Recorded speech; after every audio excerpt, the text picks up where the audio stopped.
Монголын үндэсний уламжлалт сар шинийн баярын өдрүүдэд Улаанбаатар хотын замын цагдаагийн газрын албан хаагчид иргэдийн аюулгүй амгалан тайван байдлыг хангах, гарч болцшгүй зам тээврийн осол хэрэгээс урьдчилан сэргийлэх, гудамж зам талбайд хяналт шалгалт хийхээс гадна хөдөлгөөн зохицуулж өндөржүүлсэн бэлэн байдалд уртсгасан цагаар ажиллав. За сар шинийн баярын өдрүүд бол урд өмнөх жилүүдийг бодох юм бол зам хөдөлгөөний ачаал бол харьцангуй хэвэн үргэлжилсэн. Яагаад гэвэл энэхүү сар шинийн баярын өдрүүд зөвхөн замын цагдаагийн албаагч биш. За цагдаа ерхий газрын арийн олон нийтийн аюулгүй газраас 60 албаагч, за хууль сахилгын их сургуулиас 90 сонсогчид үндсэндээ 150 албаагчийг нэмэгдлэр бол ажиллуулсан.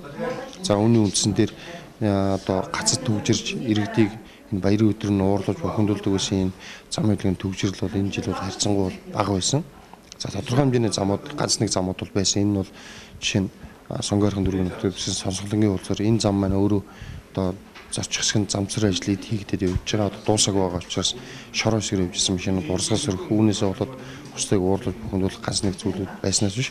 Бусдаараа бол одоо толгойд дарих, баян шүү, дамбтарчаа, 32-ны төр гэх мэтчлэн газрууд бол хөдөлгөөний ачаал хэдий их байсан ч гэсэн яг одоо хэвийн хэмжээнд урсаад иргэдийг бол түргэн шуурхай явдал тэр бол нэлээдгүй анхаарч бол ажилласан байгаа. Мөн 2 дугаар сарын 18-наас 22-ны өдрүүдэд Улаанбаатар хотын замын цагдаагийн газар зам тээврийн осол хэргийн 1581 мэдээлэл хүлээ авч ослын улмаас 89 хүнд хөнгөн гэмтсэн. Нэг хүн нас барсан зэрэг осол хэргийн материалыг шалгаж ажиллажээ.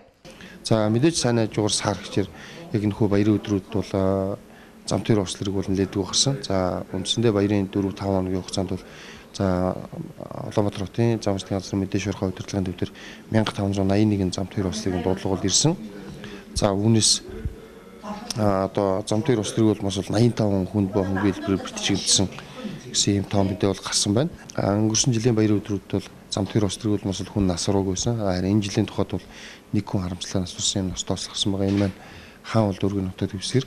За Үлзий туруулын замд Toyota Mark 2 маркийн автомобиль онгоцсон нь бол нэг хүн газар дээр насурсан ностоос л гарсан байна. Баярын өдрүүдэд хотоос гарсан замуудад цагаагаарын нөхцөл байдал хүндэрч үзэгдэх орчин хязгаарлагдсантай холбоотойгоор 2 дугаар сарын 20-ны 23 цагаас 21-ний өдрийн өглөөний 7 цаг хүртэл Дархан уул Орхон сэлэнг чиглэсэн хөдөлгөөнийг 2 дугаар сарын 21-ний өглөөний 7 цагаас 22-ны 7 цаг хүртэл Дорнод Дорногов, Сүхбаатар Хинтийн аймаг руу зорчих тээврийн хэрэгслийн хөдөлгөөнийг хязгаарлан ажиллажээ. Согтуур хундааны зөвлөл хэрэгэлсэн үедээ тээврийн хэрэгсэл жолоодож осолт холбогдсон тохиолдол 24 бүртгэгдсэн бөгөөд гудамж зам талбайд хийсэн хяналт шалгалтаар согтуур хундааны зөвлөл хэрэгэлсэн үедээ автомашин жолоодсон 181 жолоочийг илрүүлэн гарч болцшгүй осол хэрэгээс урьдчилан сэргийлсэн байна. За гэсэн ч өмнөх жилүүдийн адил энэ жилийн цагаан сарын баяраарч замын ослын тоо нэмэгджээ. Үүний дотор хүүхдүүд осол өртөх тохиолдол эрс нэмэгдсэн байна. Тодорхойлбол баярын өдрүүдэд нийт 16 хүүхэд автозамын осолд өртсөн байна. Хүнд хөнгөн байдлаар бэртсэн хүүхдүүдийн 8 нь эцэг эхтэйгээ хамт машинтай явж байсан байна. Замын цагдаагийн газраас үүнийг эцэг эхчүүд замын хөдөлгөөнд оролцохдоо хүүхдүүдтэй хамгаалах бүс хэрэглүүлдэггүйтэй холбоотой гэлээ. За энэ баярын өдрүүд бол зам тээврийн ослыг бол бас 16 хүүхэд бол бэртэж байгаа. Эдгээр хүүхдүүдийн 10 хүүхэд нь бол сургуулийн насны хүүхэд, 6 хүүхэд нь сургуулийн өмнөх насны хүүхдүүд байсан.